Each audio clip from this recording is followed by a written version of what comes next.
കേരളത്തിൽ കള്ളാടിയിൽ ദുരന്തമുണ്ടായി. വയനാട്. അതായത് ആ ദുരന്തമുണ്ടാകാൻ കാരണം അശ്രദ്ധയാണെന്ന അഭിപ്രായമുണ്ട്, പ്രൊഫഷണലിസം ഇല്ലാത്തതാണെന്ന അഭിപ്രായമുണ്ട്, എഞ്ചിനീയറിംഗ് സാങ്കേതിക വിദ്യയുടെ പ്രശ്നങ്ങളുടെ അഭിപ്രായമുണ്ട്, എൻവയോൺമെന്റൽ ഇമ്പാക്ട് അസസ്മെന്റിലെ കാര്യങ്ങൾ നടത്താത്തതിന്റെ അഭിപ്രായമുണ്ട്. പല ചർച്ചകൾ നടക്കുന്നു. എന്തായാലും 6-7 പേര് മരിക്കുകയും ചെയ്തു. കോഴിക്കോട് ജില്ലയിൽ ആനക്കാംപൊയിൽ നിന്ന് ആരംഭിച്ച് കണ്ണൂർ വയനാട് ജില്ലയിലെ മേപ്പാടി വരെ എത്തുന്ന ഒരു തുരങ്കപാതയെ സംബന്ധിച്ചാണ് വിവാദങ്ങൾ. ഇത് സംബന്ധിച്ച് അത് മാത്രമല്ല, നേരത്തെ പ്രളയമുണ്ടായി, ഉരുൾപൊട്ടലുണ്ടായി. ഇതുണ്ടാകുമ്പോൾ വലിയ സംവാദം നടക്കുകയാണ് കേരളത്തിൽ. പക്ഷെ സംവാദത്തിൻ്റെ ഒരു പ്രശ്നം, ഞാനും നിരവധി ചാനലുകളിൽ പോയിരുന്നു, ചർച്ചകളിൽ പങ്കെടുത്തിരുന്നു. സംവാദത്തിൻ്റെ ഒരു പ്രശ്നം, 2 എക്സ്ട്രീമിസ്റ്റുകൾ തമ്മിലുള്ള സംവാദമായി പലപ്പോഴും ചർച്ചകൾ മാറുന്നുണ്ട്. ഒരു എൻവയോൺമെന്റൽ ഫണ്ടമെന്റലിസം, വരട്ട് തത്വവാദമെന്നോ പരിസ്ഥിതിക ഫണ്ടമെന്റലിസം എന്നൊക്കെ പറയാം. പ്രകൃതിയെ തൊടരുത്, കാട് വെട്ടരുത്, പുഴ നശിപ്പിക്കരുത്, അല്ലെങ്കിൽ വയൽ തൊടരുത്, മല ഇടിക്കരുത്, ഒന്നും ചെയ്യരുത് എന്ന് പറയുന്ന ഒരു ഫണ്ടമെന്റലിസം ഉണ്ട്. ഇതെല്ലാം മുച്ചൂടും മുടിച്ചോളൂ. കാട് വേണ്ട, പുഴ വേണ്ട, നദി വേണ്ട, വയൽ വേണ്ട, നമുക്ക് വികസനം മതി, വലിയ കെട്ടിടവും വലിയ പാലവും വലിയ വിമാനത്താവളവും വലിയ സംവിധാനങ്ങൾ മതി, മറ്റൊരു കാഴ്ചപ്പാട്. ഇതിനിടയിൽ എന്താണ് പ്രകൃതി ചെയ്യുന്നു എന്നുള്ളത് കൂടി നമ്മൾ അറിഞ്ഞിരിക്കുന്നത് നല്ല രസകരമായിരിക്കും. അത് ഇതൊരു അക്കാഡമിക് ഡിബേറ്റ് ആയിട്ട് എടുക്കേണ്ട ഒരു വിഷയമാണ്. അങ്ങനെ ഒരു വീഡിയോ നമ്മൾ ചെയ്യുന്നത്. ഭൂമിക്ക് 2 ലക്ഷം വർഷത്തെ മനുഷ്യൻ്റെ ജീവജാലങ്ങളുടെ ചരിത്രമേ പറയാനുള്ളൂ. ഒരു 2 ലക്ഷം വർഷം. മനുഷ്യൻ്റെ ചരിത്രം അത്ര പോലും ഇല്ല. ഏകകോശ ജീവി ഉണ്ടായ കഥയാണ് ഞാൻ ഈ പറഞ്ഞത്. അതിനുശേഷം എത്രയോ വർഷങ്ങൾ കഴിഞ്ഞിട്ടാണ് മനുഷ്യ ജീവിതം ഉണ്ടാകുന്നത്, മനുഷ്യൻ്റെ ജന്മം ഉണ്ടാകുന്നത്. എന്നാൽ ഒരു 450-500 കോടി വർഷത്തെ ചരിത്രമുള്ള ഭൂമി, 2 ലക്ഷം വർഷത്തെ ചരിത്രം മാത്രമുള്ള ജീവജാലങ്ങൾ,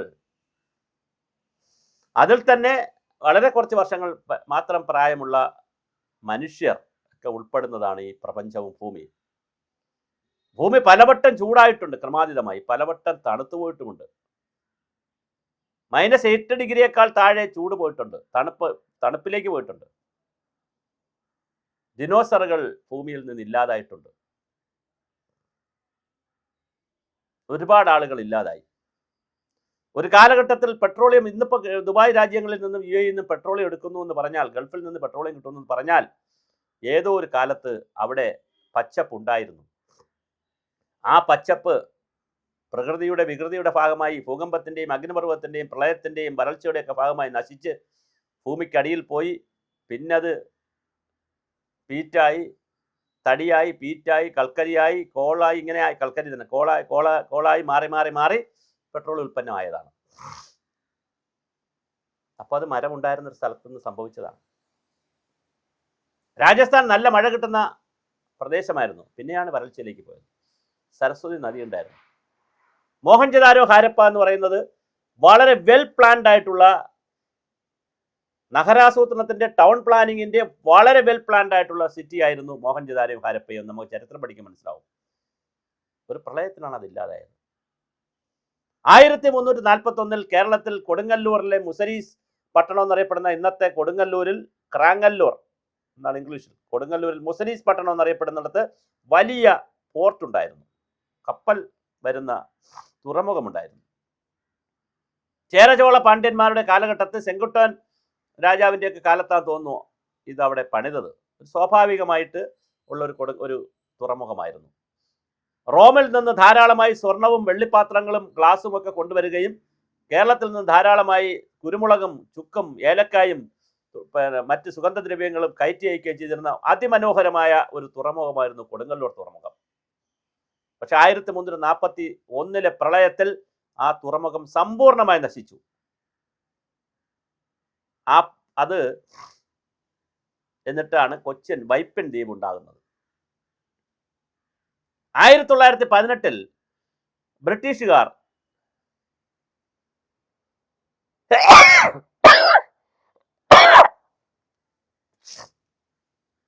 മൂന്നാറിൽ ബോഡിനായ്ക്കൂറിലേക്ക്, തമിഴ്നാട്ടിലെ ബോഡിനായ്ക്കൂറിലേക്ക് തേയില കൊണ്ടുപോകുന്നതിന് സിംഗിൾ ലൈൻ ഉണ്ടാക്കിയിരുന്നു. റെയിൽവേയുടെ കണ്ടള റെയിൽവേ സ്റ്റേഷൻ ഉണ്ടായിരുന്നു. അങ്ങനെ ബോഡിനായ്ക്കൂറിൽ മൂന്നാറിലെ മാട്ടുപ്പെട്ടി വഴിയൊക്കെ പോയി ബോഡിനായ്ക്കൂറിലേക്ക് ചെല്ലുന്ന സ്ഥലത്ത് കുറേ ദൂരം ട്രെയിനിൽ പോയതിനു ശേഷം പിന്നെ റോപ്പ് വേയിലാണ് ഈ സാധനങ്ങളൊക്കെ ചരക്കൊക്കെ തമിഴ്നാട്ടിൽ എത്തിച്ചിരുന്നത്. പിന്നെയാണ് അവിടെ നിന്ന് കപ്പലിലൊക്കെ കൊണ്ടുപോയി വിദേശത്തേക്ക് കൊണ്ടുവരുന്നത്. അല്ല മൂന്നാറിലെ തേയില സുഗന്ധദ്രവ്യങ്ങളോ ഇവിടുത്തെ കപ്പലിലേക്ക്, നമ്മുടെ തീരത്തിലെ കപ്പലിലേക്കൊന്നും കൊണ്ടുവന്നിരുന്നില്ല.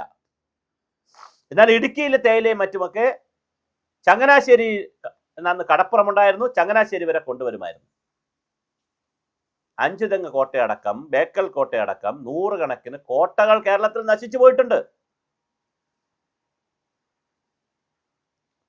അപ്പൊ 1918 പണിത ഈ റെയിൽവേ ട്രാക്കും കണ്ടള റെയിൽവേ സ്റ്റേഷനും 1924 പ്രളയത്തിൽ, മൂന്നാറിലുണ്ടായ പ്രളയത്തിൽ മൂന്നാർ പട്ടണവും ഒലിച്ചുപോയി, ഈ റെയിൽവേ സംവിധാനവും ഒലിച്ചുപോയി.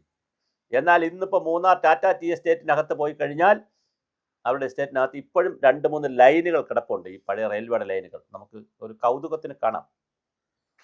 അപ്പൊ ഞാൻ പറഞ്ഞത്, ലോകത്തിന്റെ മാനവന്റെ ചരിത്രം മുഴുവൻ പരിശോധിച്ചാൽ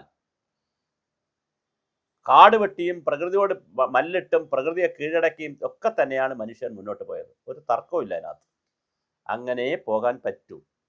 ഒരു റോഡ് പണിയണമെങ്കിൽ, പുതിയൊരു പാത ഉണ്ടാക്കണമെങ്കിൽ നൂറുകണക്കിന് മരങ്ങൾ മുറിക്കേണ്ടി വരും, ആയിരക്കണക്കിന് ജീവജാലങ്ങൾ നശിക്കേണ്ടി വരും. പ്രകൃതിയിൽ നമ്മൾ കാണിക്കുന്ന ഓരോ പ്രവൃത്തികൾക്കും പ്രകൃതിയിലെ ഒരുപാട് വസ്തുക്കൾ നഷ്ടം വരും. നമ്മൾ ഇഷ്ടപ്പെട്ട വളരെ സാധാരണ ജീവിതം നയിച്ചാലും വളരെ കുറച്ച് ഇൻഫ്രാസ്ട്രക്ചർ ഉണ്ടായിരുന്ന 1924 ധാരാളം കാടുണ്ടായിരുന്ന, വളരെ കുറച്ച് ഇൻഫ്രാസ്ട്രക്ചർ ഉണ്ടായിരുന്ന, ടെറസ് കെട്ടിടങ്ങളില്ലാതിരുന്ന, ഇത്രയധികം കിണറുകളില്ലാതിരുന്ന, ഇത്രയധികം സംവിധാനങ്ങളില്ലാതിരുന്ന 24-ലല്ലേ വലിയ പ്രളയമുണ്ടായത്? അന്ന് മനുഷ്യന്റെ ഇടപെടലുണ്ടാണോ പ്രളയമുണ്ടായത്? 1341 കൊടുങ്ങല്ലൂർ പോർട്ട് പോകുന്നത് മനുഷ്യ ഇടപെടൽ കൊണ്ടാണോ? വലിയ ചോദ്യമാണിത്. അപ്പോൾ പ്രകൃതിയെ എങ്ങനെ മനുഷ്യൻ കൈകാര്യം ചെയ്യണം? ഇതായിരുന്നു 19-ാം നൂറ്റാണ്ട് വരെയുള്ള ഒരു ചോദ്യം. എന്നാൽ 20-ാം നൂറ്റാണ്ടിലേക്ക് കയറിയപ്പോൾ അതുകൂടി പറഞ്ഞ് അവസാനിപ്പിക്കാം. ചർച്ച നമുക്ക് തുടരാം, ഡിബേറ്റ്. ഇതിൽ സംഘർഷമല്ല വേണ്ടത്. വന്യജീവി മനുഷ്യ സംഘർഷം പോലെ, ഹ്യൂമൻ ആനിമൽ കോൺഫ്ലിക്റ്റ് പോലെ പരിസ്ഥിതിവാദികളും വികസനവാദികളും തമ്മിൽ കോൺഫ്ലിക്റ്റ് അല്ല വേണ്ടത്. 20-ാം നൂറ്റാണ്ട് നമുക്ക് സമ്മാനിച്ചത് മനുഷ്യനിർമ്മിതമായ കാലാവസ്ഥാ വ്യതിയാനത്തിന്റെ പുതിയ രൂപങ്ങൾ കൂടിയാണ്. ആഗോളതാപനവും കാർബൺ ന്യൂട്രലിന്റെയും കാർബൺ ക്രെഡിറ്റിന്റെയും എന്നൊക്കെ പറയുന്ന പുതിയ യുഗത്തിലാണ് നമ്മൾ പോകുന്നത്. അപ്പോൾ ഈ കാലാവസ്ഥ മാറ്റത്തിന്റെ പുതിയ യുഗത്തിൽ, അതുകൊണ്ടാണ് 62 തുടങ്ങി 72 ലോകം പറയാൻ തുടങ്ങിയത് സുസ്ഥിര വികസനം വേണമെന്ന്. പരിസ്ഥിതിയെയും വികസനത്തെയും ബന്ധിപ്പിച്ചുകൊണ്ടുള്ള ഒരു സുസ്ഥിരമായ സസ്റ്റൈനബിൾ ഡെവലപ്മെന്റ് വേണമെന്ന് 72 ലോകം പറഞ്ഞു വെച്ചു, ഐക്യരാഷ്ട്രസഭയുടെ നേതൃത്വത്തിൽ. പക്ഷെ 55 വർഷം കഴിയുമ്പോഴും നമ്മൾ ഇരുട്ടിൽ തപ്പുകയാണ്. എവിടെയാണ് ഈ ബാലൻസ് കൊണ്ടുവരിക? ഒരു ബാലൻസ് കൊണ്ടുവന്നില്ലെങ്കിലും പ്രകൃതി നമ്മളെ എടുത്തുകൊണ്ട് പോകും. ഞാൻ ഈ പറഞ്ഞ ഉദാഹരണങ്ങൾ വെച്ചുകൊണ്ട്, സമാധാനമായി താമസിക്കുന്ന കാട്ടിൽ പോലും ഉരുൾപൊട്ടൽ ഉണ്ടാകുന്നു. അവിടെ ആളുകൾ കയറി ബഹളം ഉണ്ടാക്കിയിട്ടല്ല, അല്ലാത്ത സ്ഥലത്ത് ഉരുൾപൊട്ടൽ ഉണ്ടാകുന്നു.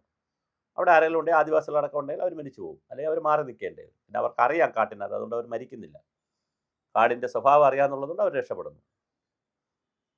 അപ്പം ഞാൻ ഈ പറഞ്ഞത്, ലോകത്തിൻ്റെ മാനവ ചരിത്രം മുഴുവൻ എടുത്താൽ ഈ മാറലുകളും മറിയലുകളും തന്നെ, ഒന്നുകിൽ വരൾച്ച വന്ന് ലോകം ഒരുപാട് മാറ്റം മാറിയിട്ടുണ്ട്. ബംഗാളിലെ ക്ഷാമം, വരൾച്ച, ആ വരൾച്ച ഉണ്ടായ സമയത്താണ്, വെള്ളപ്പൊക്കമൊക്കെ ഉണ്ടായ സമയത്തിൻ്റെ ബാക്കി പത്രമാണ് കേരളത്തിൽ ഈ ഇന്നിപ്പോൾ കാണുന്ന ബംഗാൾ തൊഴിലാളികളെല്ലാം.